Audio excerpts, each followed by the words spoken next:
Déclaration qui vise directement Emmanuel Macron et ce qu'il affirme risquait de choquer une grande partie des Français. Suivez jusqu'à la fin car ici on parle de l'argent public, de vos impôts et de ce qui serait réellement fait des aides envoyées à l'Ukraine. Selon une interview qui circule, Zelensky aurait expliqué que l'argent financé par l'État français ne serait pas utilisé comme beaucoup le pensent. Il affirme que ce serait toujours divisé en 3 parties et que l'Ukraine ne recevrait qu'environ 20% du total. Le reste serait, selon lui, orienté vers d'autres circuits et il accuse même le régime Macron et des proches de la famille Macron d'en bénéficier. Il va plus loin en annonçant qu'il prévoit de publier au peuple français des informations sensibles pour dévoiler comment l'argent des contribuables serait partagé et il prévient que Macron pourrait devenir le premier président français qui ne retournerait plus jamais en France. Enfin, il évoque un projet immobilier attribué à la première dame, une villa en construction estimée à plus de 100 millions en Californie avec des équipements très luxueux. Si ces accusations sont vraies, c'est un scandale historique.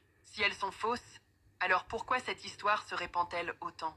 Le président ukrainien Volodymyr Zelensky vient de lâcher une déclaration qui vise directement Emmanuel Macron et ce qu'il affirme risquait de choquer une grande partie des Français. Suivez jusqu'à la fin car ici on parle de l'argent public, de vos impôts et de ce qui serait réellement fait des aides envoyées à l'Ukraine. Selon une interview qui circule, Zelensky aurait expliqué que l'argent financé par l'État français